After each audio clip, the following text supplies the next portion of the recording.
Hello and welcome to Cadence Design Systems Fidelity Tutorial Tuesday, where we show you how to use a feature or demonstrate the technique in just a few minutes. Today, let's take a look at how to use the refinement buffer in Fidelity Pointwise to easily add near body and wake refinements. The refinement buffer is a new feature in Fidelity Pointwise 2025.2, which provides improvements to unstructured meshing. It creates a buffer region around domains assigned to T-Rex boundary conditions where extra isotropic refinement is applied. The key benefit is a near-body region of constant-size cells, which leads to better simulation accuracy. This feature also reduces mesh generation time compared to the traditional method of using multiple sources for refinements. However, you can still combine it with strategic sources for even more control. You can also extend refinement upstream and downstream to capture desired regions effectively. This feature is supported by both Delaunay and Voxel solvers.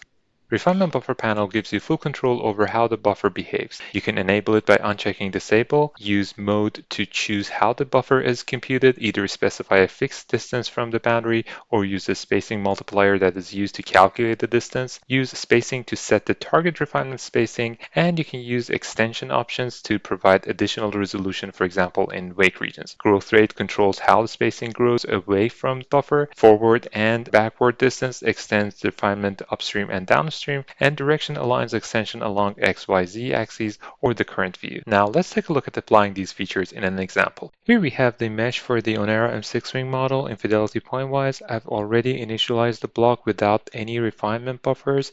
As you can see, the near body isotropic cells are built around the T-Rex front, which provides good resolution close to the surface. However, we typically want more control over specific off-body regions to achieve a desired cell size, especially for wakes or other flow features.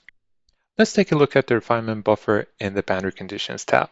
Here we need to select the surface of the wing named boundary layer here, and we are going to enable the refinement buffer. In this example, the Onera M6 wing model is dimensional in meters with a root chord of about 0.8 meters. For more details about the geometry, please refer to the NASA website. For illustration purposes, I'll set the refinement buffer to distance mode and apply a distance of 0.14 meters.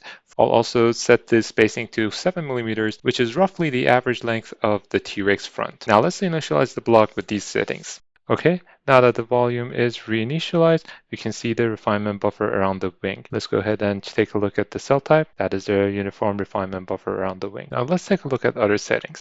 Alternatively, we could set the mode to spacing multiplier, and keeping the spacing the same, we could set a multiplier to say 20, and 20 multiplied by this spacing would have the same distance calculated. Let's set the mode to distance and set the extension variables. First, we would need to set the extension direction. Either use these buttons to align it to X, Y, Z direction, or even the camera direction.